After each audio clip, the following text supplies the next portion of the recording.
I trapped 5 of my subscribers underground to have them compete in Minecraft's first ever Hunger Games build battle, where each player starts with absolutely nothing and has exactly 1 hour to gather as many building materials as they can, so they can spend the final hour creating their best build possible, competing to be crowned the HGBB Master. But since everyone's in survival mode, everything that they collect can be stolen, destroyed, or lost in an instant. Oh no, I'm gonna have to start all over. No, please, spare me. This is an all-out brawl for victory, but there can only be one winner. Playing in today's game, as I mentioned before, are 5 of my subscribers. Shane representing green team, Jake Conrad on blue, Throwin on yellow team, Kimba having an absolute blast on pink team, and Lion holding down the fort for red team. But I wanted to let you know that all you have to do to play in events like this is join my Discord server that's in the description down below, so you stay updated on when all of the fun is happening. And you might as well hit that subscribe button while you're down there. But anyway, will enemies be made? Will alliances be formed? And what secrets do I have up my sleeve?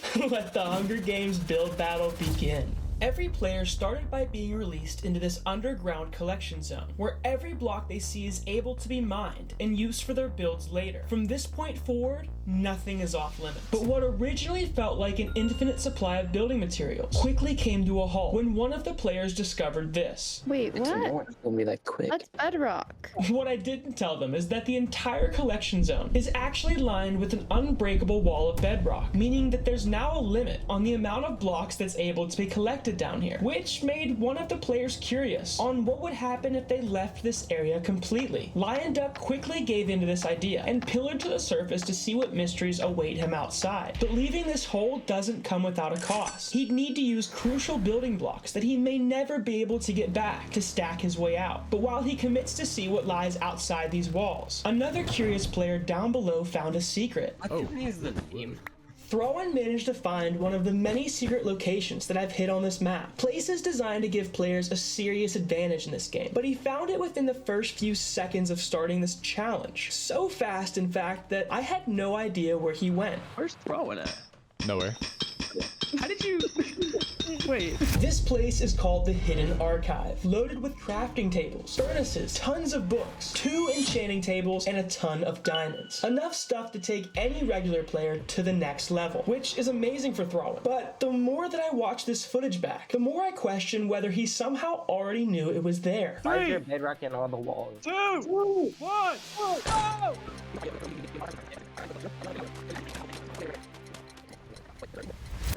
34 seconds to find a secret compartment, giving him a comfy advantage at the start of this challenge. Let me know what you guys think about this one in the comments below. But more importantly, let's see what Lion ended up finding on the outside of this hole. And it left him speechless.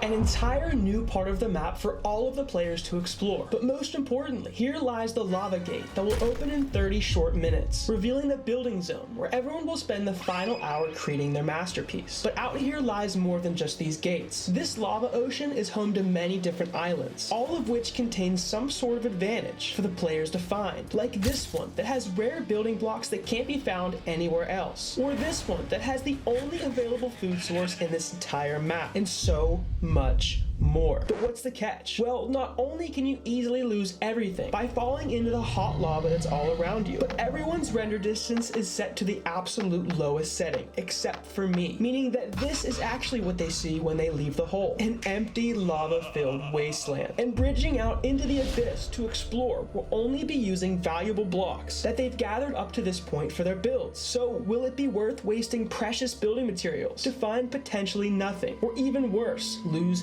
everything? These 5 contestants played a very passive game at the start of this challenge. Everybody calmly collected materials, like this would be some sort of harmless building challenge. That was until 2 players decided to push through the thick fog, heading towards the same island without even realizing it. I actually found something that's actually good. I actually think this will come to be useful. See, neither player knows that each other is here because of the small render distance that their games are set at. So once they both end up reaching the island, this will be the first time that 2 players find something valuable at the same time. Will they become allies, or will one walk away with hundreds of pounds of TNT all to themselves? But before we can find out if this peaceful build battle has turned into an all-out war zone, everyone up to this point has ignored one extremely important detail. Nobody has located where the gates are going to open for the actual build battle. Does that concern anybody? I don't have a far enough render distance. We should actually locate that. It seems like it's important and nobody's taking the time to find it. But the 1 hour countdown to start and finish their builds will begin the second that lava starts to fall, even if nobody has made it inside yet. So will everyone have enough time to build something amazing? I'm not sure, but first let's see if Lion and Shane are gonna share this TNT.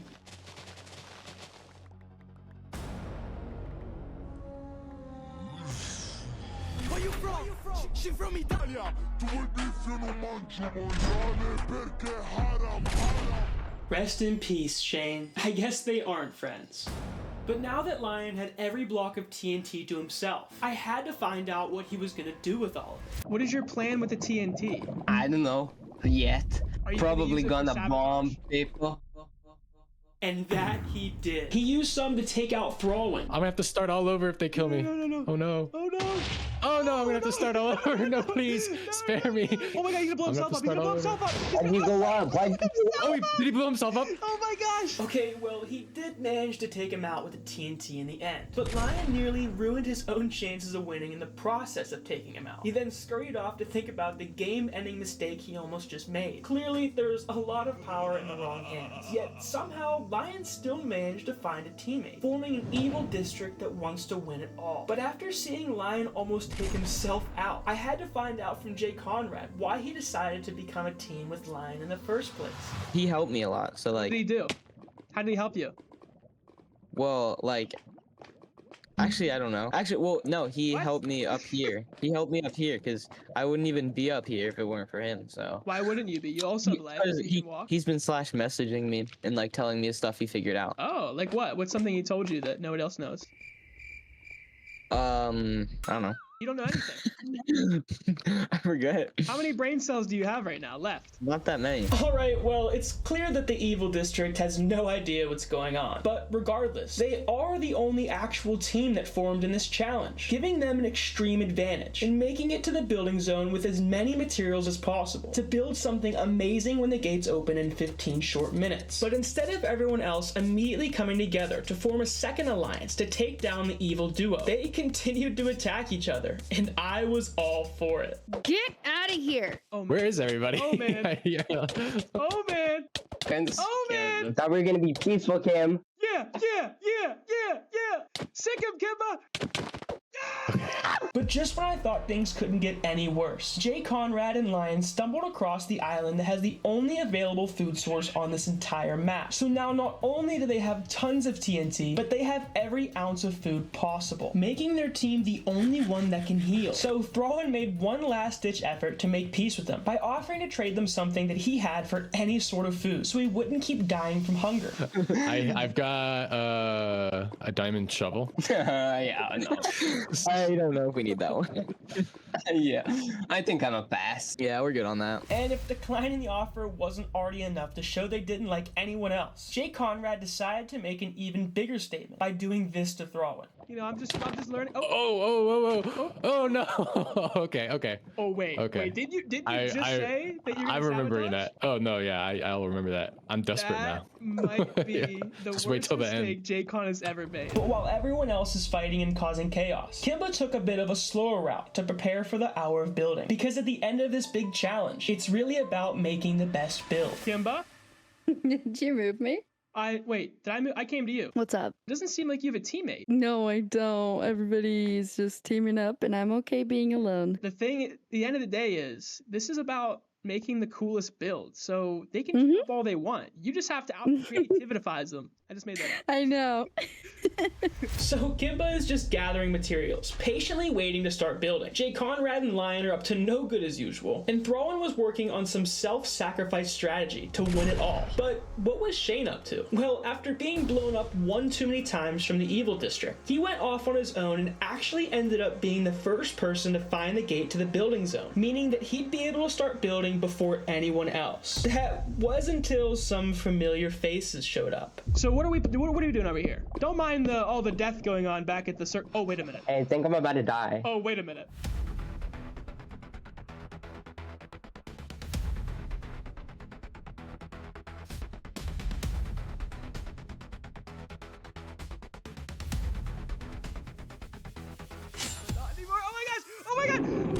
Fuck yeah. We now have official enemies. I think I mean- maybe you and Thrall should do some talking and figure out if you guys should do something about them. Yeah, they are pretty strong. They have pretty much everything. And this was the moment that things finally started to change. With 10 minutes before the gate opens to the building zone, Thrallin and Shane ended up forming a second, less evil district, becoming official teammates, in hopes to take down the wicked duo of Lion and Jay Conrad. But I just wanted to stop in and let Thrallin know about what just happened to his new ally Shane, and to see if he thinks the evil district is going to win the build battle. As I was talking to Shane, he got ganged up on. I by saw two that. dudes. I saw that. Wait, here. You need some. Take this wood. So Okay, I just wait. Are want we? to- Is it just me and him in the call right It's now? just me, you, and Yeah. Shane. I just don't think they're gonna be able to build something cool. That's my thing. Yeah. I think they're banking all on sabotage and violence, but no creativity. That's so true. That may I be think in the end something. though we'll lose. And while Thrallin made a good point about how the evil district is relying heavily on sabotage instead of their own building creativity, there was still one major problem. See, the building competition starts when the lava gate falls, triggering the 60-minute building timer, regardless if anyone is around. And while I was busy chatting with Shane and Thrallin about their build ideas, Jay Conrad and Lion were up to no good once again. Not only did they illegally climb on top of my building zone walls, but they found and pressed my secret button that opens the lava gate, releasing the building zone 10 minutes early. With the 60-minute building timer now ticking down and the evil district firmly guarding the entrance, I don't think there's much that Thrallin and Shane could do. So they recruited Kimba to their district and got to thinking. Trying to think of a plan. They may or may not be camping in front of the gate. Yeah, we are aware. I think you guys We- need to oh, inspire wait. some plan. We need to build. Okay, well, there's no height limit, so we just need to build really high and build Yeah. a bridge really high up to get over. That's a really just- smart idea. I like all the ideas. I just want to let you guys know that we're at the point in the video where alliances are officially being formed that are actually solid. So you guys are going to be in this chat away from Lion and Jay Conrad, so you have time to conspire Okay. against each other. You Oh, don't have to worry sweet. about I each love other it. fearing each other's Good. plans. So this is going to be y'all's chat for a little bit. I will be bringing everyone back into the regular chat at some point. They're in 10 here. minutes. They're in Or here? not. Did you guys? They're swap in that here. over? Why did you guys do that? Cheaters. You should give us food for what they listen to. I don't know what all they heard. Okay, so with the evil district cheating once again by illegally joining the good district's private Discord call, we had to assume that Lion and Jay Conrad were stewing up some master plan behind the scenes, because why else would they be trying to get inside info? And we also didn't know if they overheard about the Skybridge plan. Everything was falling apart. But while Thrallin and Kimba started gathering loads of materials for the bridge just in case, Shane did some spying to see what the other team was up to. They're building a wall. How high is the wall? They're just covering up the entire entrance. But does it look like they know we're going really high up though? No, they're just covering it up with maybe they like didn't hear wood that. or Maybe they dirt. didn't hear us say our plan. I don't know. This isn't even gonna be a build battle. It's literally just gonna be a battle on trying to get in. And that it was. But I had to see what this wall was all about that Shane saw the evil district cooking up. Cloud, Guys, what is this?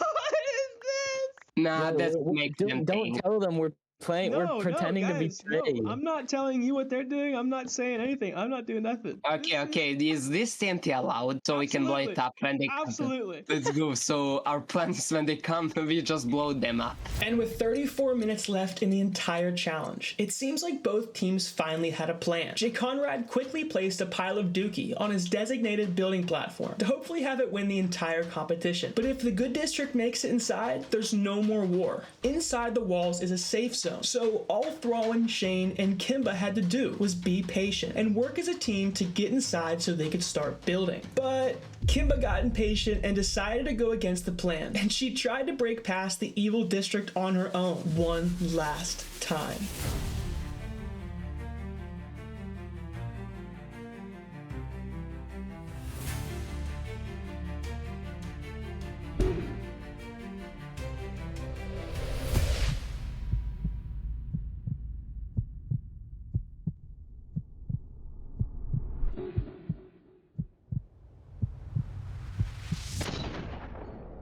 This was the moment that the Good District almost gave up, on the verge of never being able to build anything at all. But not without one last fight. See, they couldn't gather enough materials in time to make the Sky Bridge happen, which was their only idea to get in. But miraculously, through scrambling for any sort of ideas, Shane managed to find a way underneath what I thought was an unbreakable map. Behind the button that started this entire challenge was a little command room that I forgot to fully bedrock. And after some digging around some dangerous lava through some dirt, it allowed them easy access to underneath this hellscape, giving them one final shot of getting into the building zone through an underground tunnel system. You can't make this stuff up.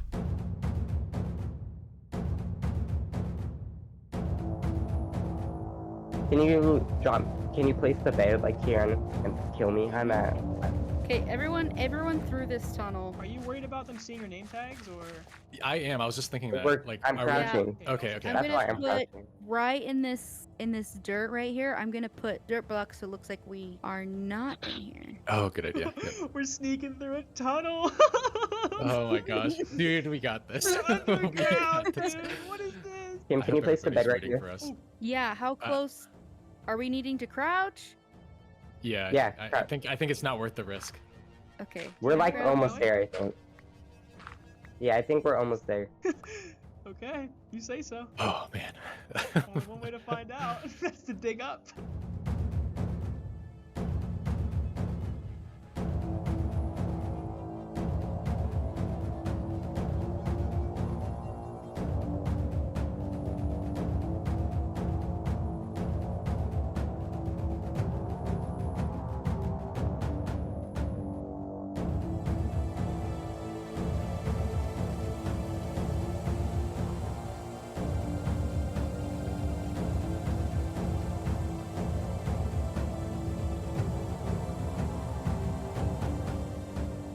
If we're past the line, there's nothing. Oh, I see there's it, I nothing. see it, I see it. Oh my gosh! Oh my gosh! I like how we decided first to go to the skies and then underground. I just saw daylight. I want to see the They're here. action. They're here.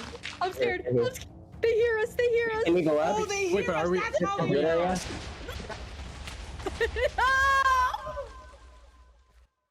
But even though they risked everything just to try and get past these walls, this amount of TNT was so much more powerful than they thought, destroying any last hope of breaking into the building zone. Or did it?